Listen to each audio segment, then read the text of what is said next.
Up until October of 2015, you could email someone after you die. There was an annual fee of $19.95 to subscribe to a service called Death Switch. Dr. David Eagleman created this particular service that individuals who wanted to leave prescribed recipients a message after their death could do so. For him, in his own words, to die in silence is not honorable. He went on to say that being able to communicate with others after you die is in some way a means of improving the human experience. A CEO of a Silicon Valley consulting firm, Randall Singenthal, subscribed to Death Switch, saying that it had a way of reaching others after you die. If it was still in function today, I probably wouldn't subscribe to it. But I believe in the concept. That is, when I can no longer speak for myself, I hope and pray that the life that I have lived will speak for me.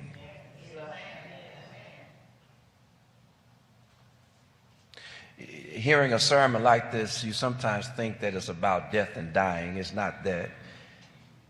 This sermon really is about life. You heard the reading earlier from 1 Kings chapter 1 and chapter 2. It's basically about the struggles that Solomon would have to negotiate if he is going to have a successful reign as king. The Old Testament kings would summon individuals who would serve as successors to give them advice, to give them instructions, to give them recommendations as to how they should conduct themselves and lead the kingdom.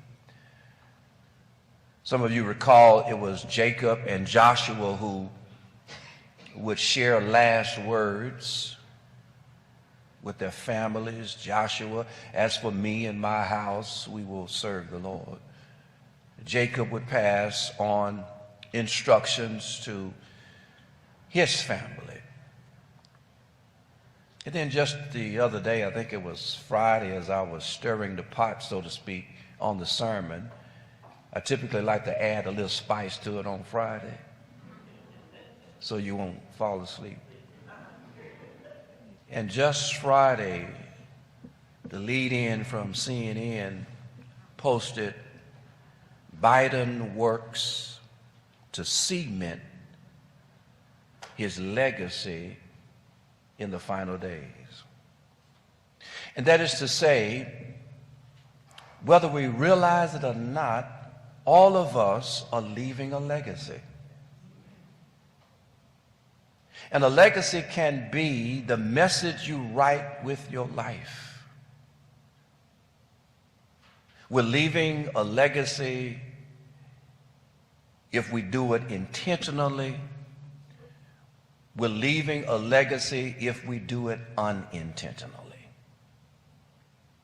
People will remember us, whether we give them something to remember on purpose or if we choose not to give them something to remember on purpose. David, he summons his son, one of his sons, Solomon. It's on the eve of David's death. And he calls him in. And you've heard the first 4 verses of chapter 2. And he knows that if Solomon is going to have a successful reign, he's going to have to be a man of the book.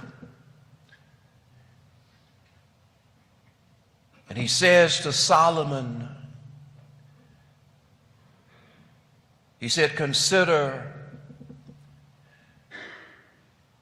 these particular principles, your morals, your mindset,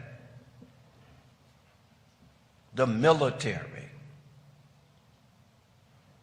And he says, if you're going to have a successful reign, you're going to have to be a man of courage. A godly legacy, its foundation is that of courage. It's built on one's conviction, and it manifests itself or expresses itself in conduct. And as I talk about what David says to his son Solomon, I want each of us to in some way think about what type of message are we writing with our lives that others will read after we are long and gone. Again, it's not about death, it's about life. Now is the time to consider what we want others to think about us when they think about us. David, in talking to Solomon, it also brings to mind that there will be situations in our lives that will also show up in the lives of others who come behind us. That is to say, David had a Joab to deal with, and you will have a Joab to deal with. There was a man by the name of Barzillai who in some way impacted David's life, and David would pass words on to Solomon as to how to remember that. And then Shimei, he had a Shimei to deal with, and you and I will have a Shimei to deal with also. Don't you just love the Bible, that what is said for others also goes for us? The information that we receive from this book also requires application. And so what does this message say to us about legacy? Well, the name is Joab, but he was more like a jab. He says in verses 5 through 6, he says, you know what Joab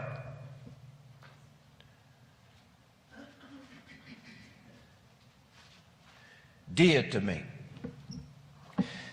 Joab was kind of like he was kind of like a bag of trail mix. There's some of everything in trail mix, isn't it? And Joab, there was a lot to Joab. On one hand, he was loyal. That is, Um, he fought beside David. He helped David in a time of war. But then on the other hand, Joab was always trying to force David's hand. You remember what he did to David's son Absalom, who led the coup to overthrow David's kingship. David didn't want him to do that, but Joab took matters into his own hand. And during a time of peace, Joab created war. Joab was always doing what he shouldn't be doing at the wrong time. And David knew he was like this, but what did David do? He did nothing.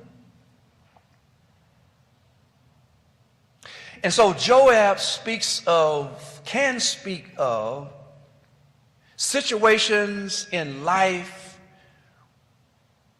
that instead of you and I handling it, we choose to look the other way.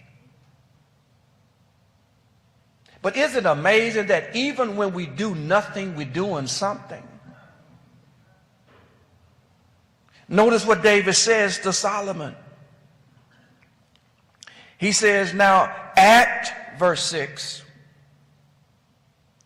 therefore according to your wisdom, but do not let his gray head go down to Sheol in what? Peace.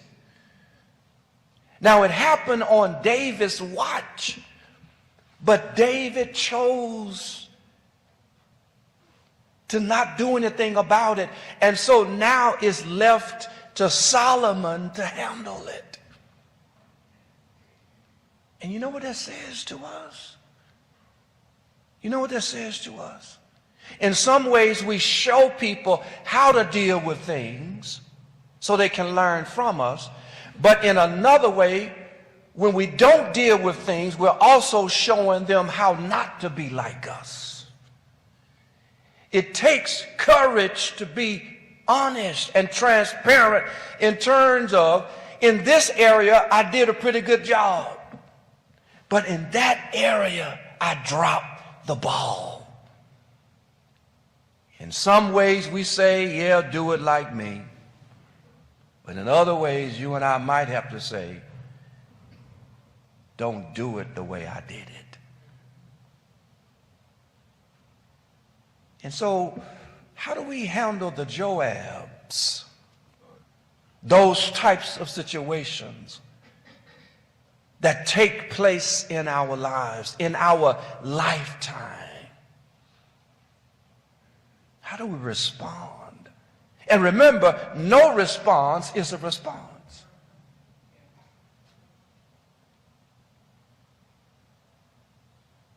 He had had enough. His name was W. Lane Guthrie. He was a commercial air pilot. And at this particular point in time, the air industry, they allow pilots to dump kerosene either right before takeoff or once they reached high altitudes. At that time, it was a practice that was allowed because they suggest that kerosene would evaporate and it really caused no harm to the environment. But Guthrie, he wasn't buying it. And so the 13th year, marking the number of years he had been a commercial air pilot, the way he celebrated is that he stopped dumping fuel in the environment. He would continue this practice. He would sit on the runway until they got rid of the waste from the previous flight. And he kept this up for months after months. The airline that he was flying from didn't like it. And so they fired him.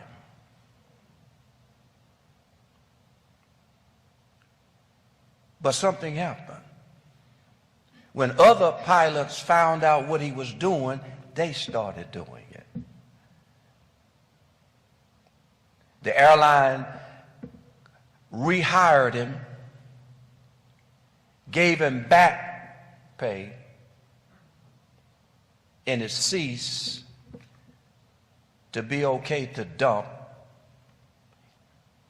waste in the environment.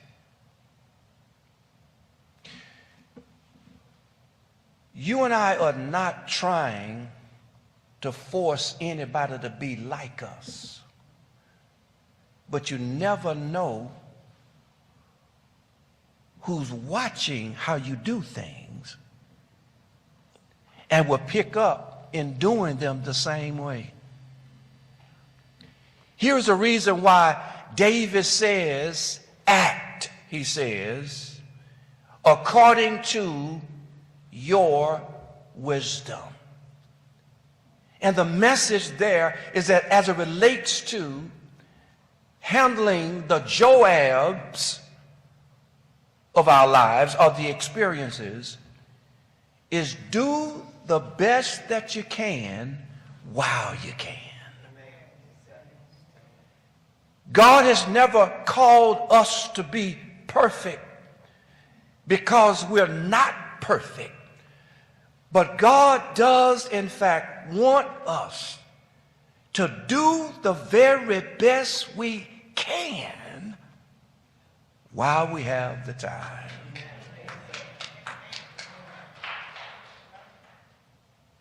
Well, we learn that David did nothing. And because he did nothing, Solomon has to deal with it. Do the very best while we can with what we have. But then there's another name that surfaces in the passage. And again, David is giving Solomon final instructions. He's giving him last word. And isn't it amazing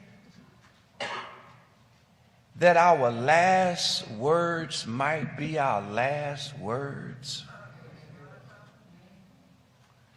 That the last time we speak to someone might be the last time.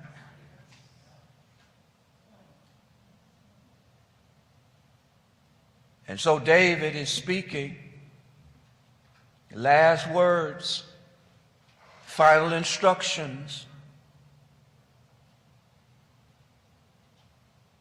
And then he brings up another name, Brasilia. What are we to learn from this man's experience with David and David with him?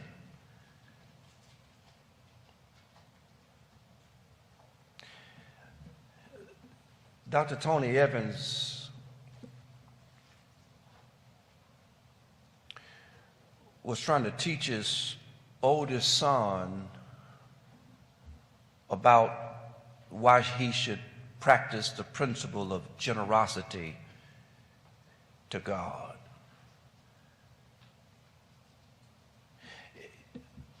It was a long time ago, and at this particular time, Junior was a little boy, and his weekly allowance was $1. How many of y'all remember allowances?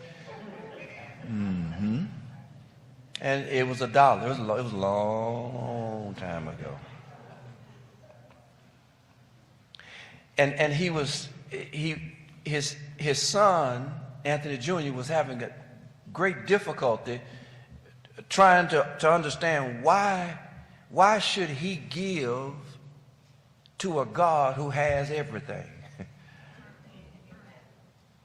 He just couldn't get it. And so Dr. Evan, he takes this approach. Junior, who gave you that dollar? You did, Daddy. Where did Daddy get the dollar? From the church. Well, where did the church get the money? People have jobs, and they get money and they give it to the church. So in essence, what he was saying to his son, everybody has something because somebody gave them something.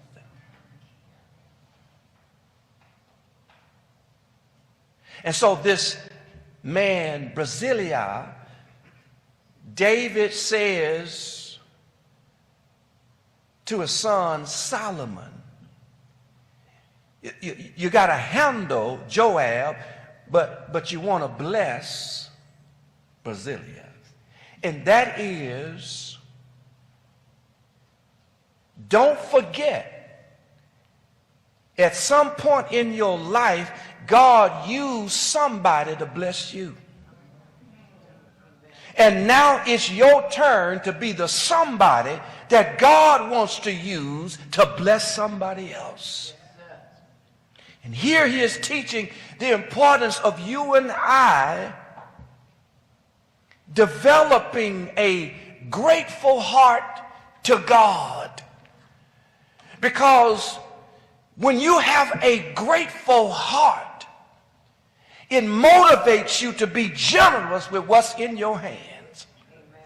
Because you will remember that God used somebody way back when to help you, to bless you, to share with you.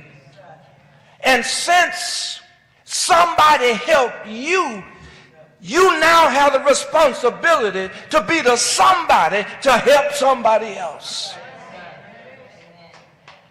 And he says you are writing a message with your life as it relates to, are you a grateful individual who realizes that if it had not been for the Lord who used somebody else to bless your life would not be how it is today.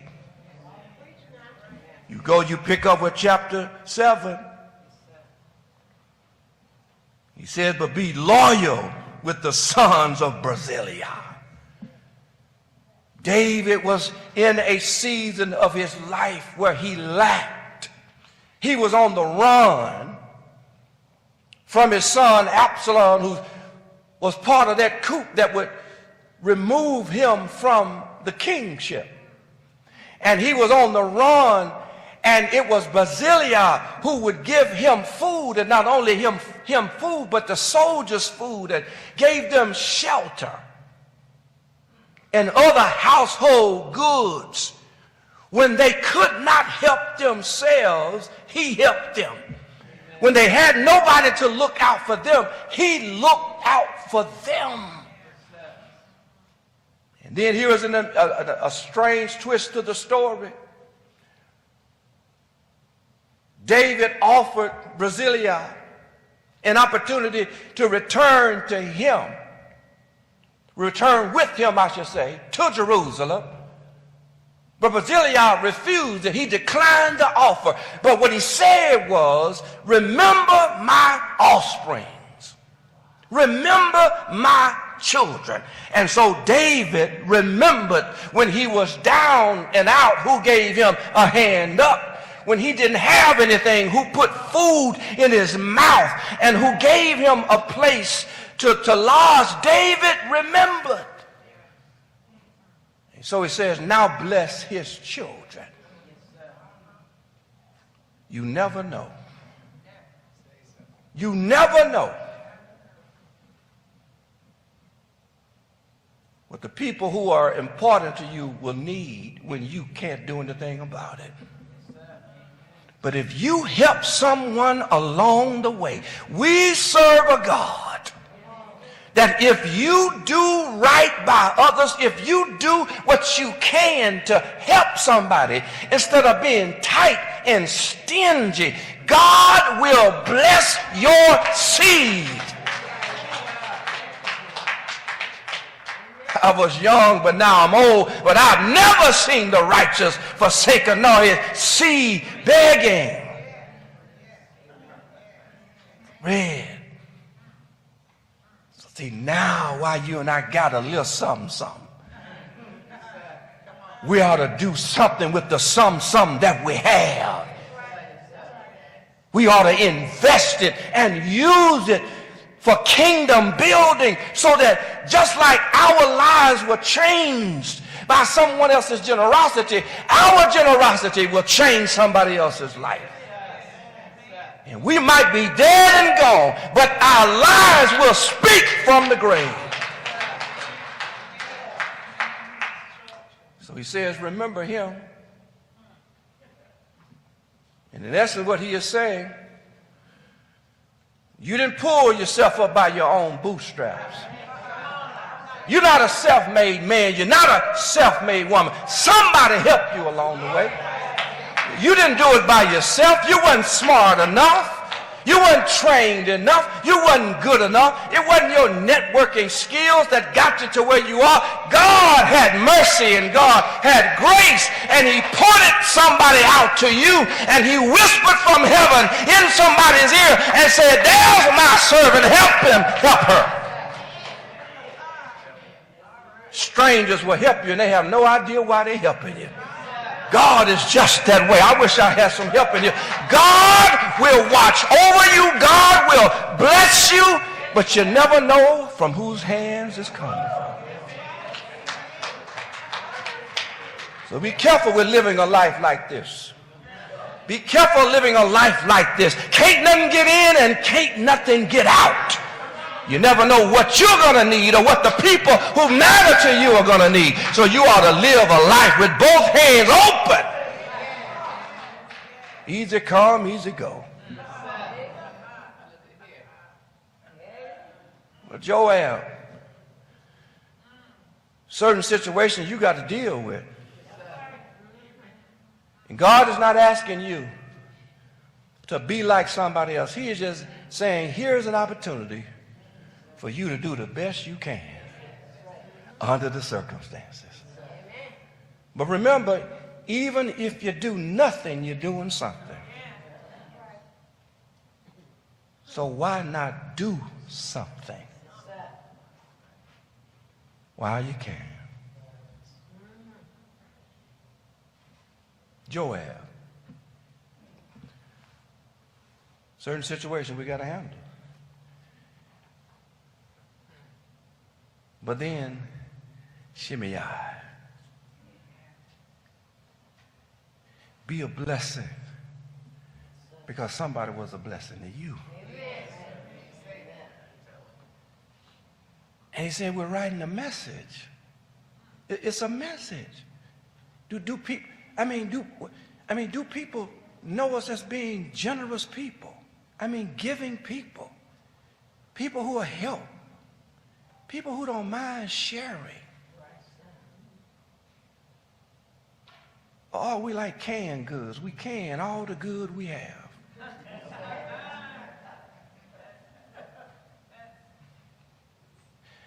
And then he brings up one last name. Shimei. Shimei. You know, we are witnessing these wildfires in California, and how it seems as though there's nothing they can do to stop them from spreading. And all the equipment that they have, yet they're still burning. So if you think it's challenging to contain a wildfire with the right equipment, imagine trying to put it out with the wrong equipment. Can you imagine using a water gun to put out a fire? And yet that was the scenario that in 1997, Gerber Products, you know, the baby food company, faced. What had happened was a rumor started to spread like wildfire. Someone said that Gerber was currently in the midst of a civil lawsuit. And their response was that they were going to pay every family that had children $500. That was the rumor in order to handle the lawsuit. And that rumor, in dealing with it and handling it and addressing it, cost Gerber millions of dollars. All because of a rumor. It's amazing how some people believe a lie to be true, and they see the truth as a lie.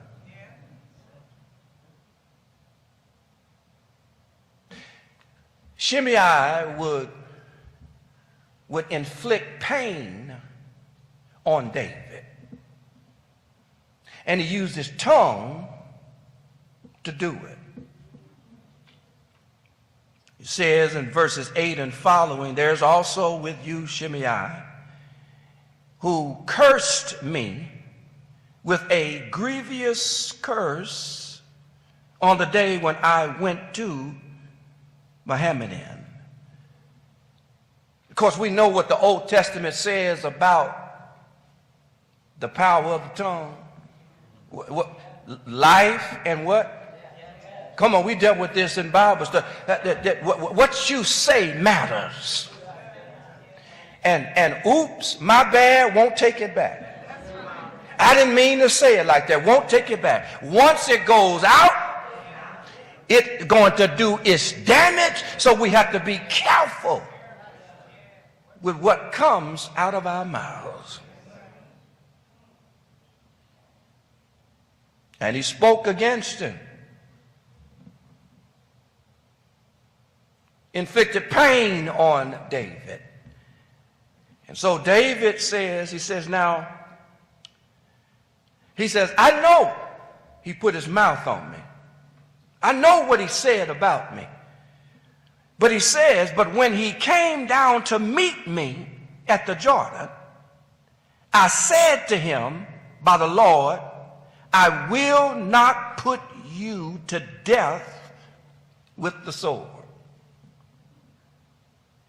David says, listen, I know what you did. I know what you did. See, I don't care how you say you didn't mean it or nothing. No, you did. I know what you did. He says, but I swore by the Lord that I would not do what? I would not put you to death with the sword. Now, therefore, he says to Solomon, he says, now, do not hold him guiltless. Well, you are a wise man. You will know what you ought to do to him, and you shall bring his gray head down with blood to Sheol. Now, David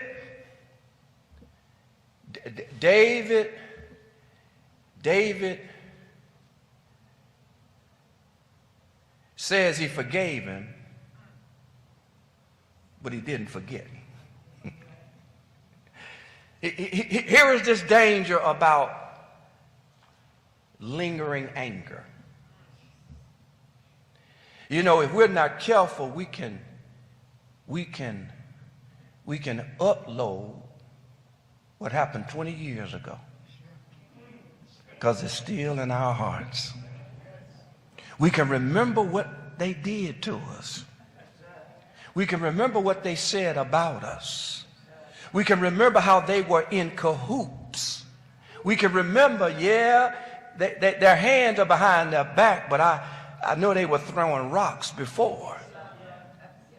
And what happens is anger sticks around and it lingers in our hearts. And here is that dichotomy. That is to say, the pain we have received from others is still in our hearts. And the pain that we want to repay them with is still in our hearts. And Buckner says, he says, when you have pain in your heart that came from the hands of somebody else, and you also have in your heart pain you want to pay them back with, he says that is a feast fit for a king. He says the only problem is you're wolfing down yourself and you are the skeleton who's at the table. In essence, what he is saying, he says, if somebody has done something to you and you hanging on to it and you then want to do something to them, he said there's no win-win with that.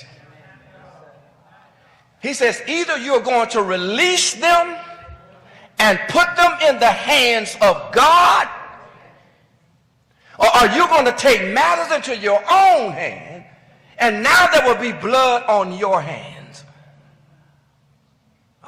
So he is talking to us about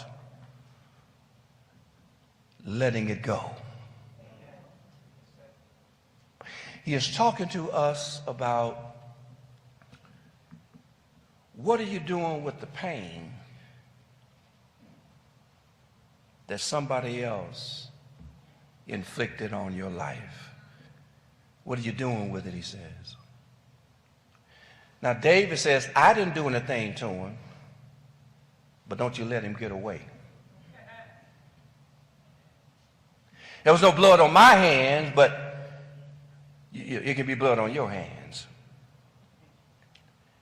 Either we are going to turn it over to God or handle it ourselves. And I know, I'm right there with you. I know it's a lot of people I would love to get back at.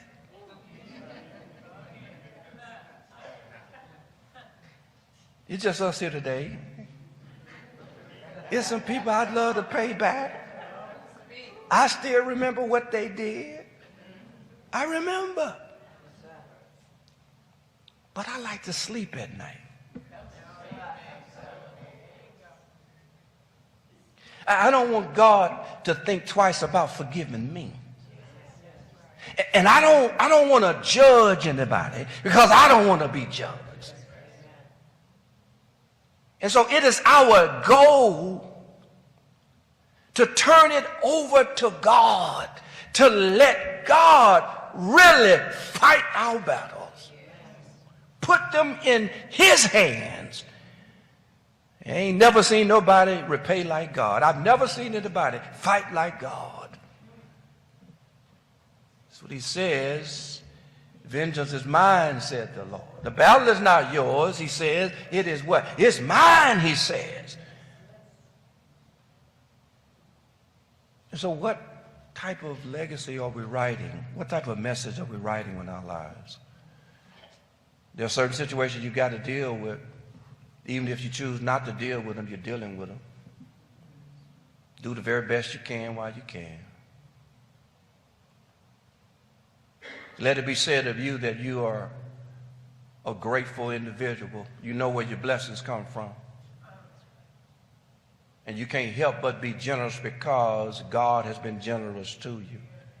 You'll never outbeat God, but our giving should be like God's. And it starts with a grateful heart. I know some of the blessings I have, I didn't earn them. I don't want God to give me what I deserve. I want him not to give me what I deserve. God bless me indeed. Don't you want God to bless you? I want him to bless me. Bless me, God. Make me a blessing so I can be a blessing to others in some way. And God, we want to be a blessing where we're not posting it. It's not a photo op. We just want to be a blessing, God. Brasilia didn't even go down to City Hall and tell him he blessed the king. He didn't say anything. And then Shimei, you got to do something with the pain that others have inflicted on you. If you house it in your heart, it's not going anywhere. But every time it comes up, here, Lord, here, Lord, here, Lord, here, Lord. It's amazing how some people try to get other people not to like who they don't like. It's kind of what David is doing. See, we didn't come up with that, did we? No. Solomon didn't even know anything about this, but David tells him, sick him, Solomon. See what he did to your daddy. He didn't care for me. He's not going to care for you. That type of situation. No. If you don't do something with the pain that others have inflicted on you, it will stay in your heart and it will eat you alive. You won't be able to sleep. It will make you miserable.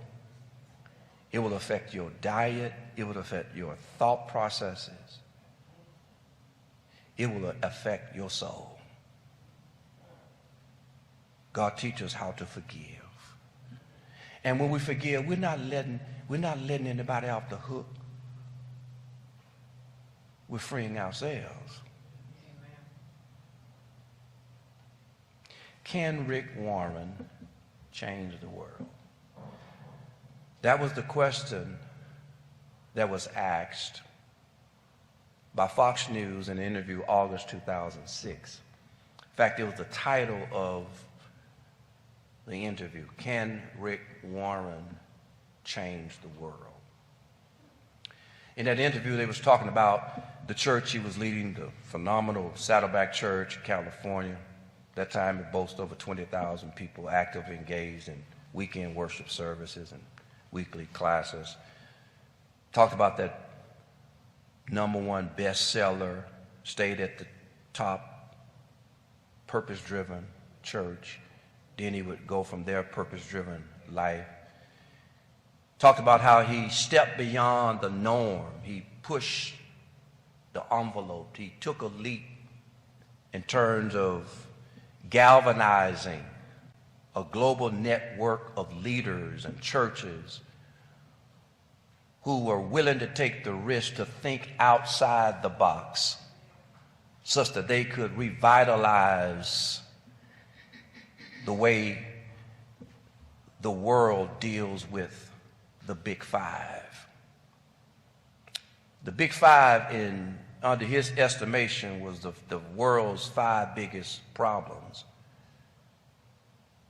On the list was poverty, disease, egotistical leadership, illiteracy, and spiritual emptiness. And they kept pressing him, well, is it possible for one man, one church,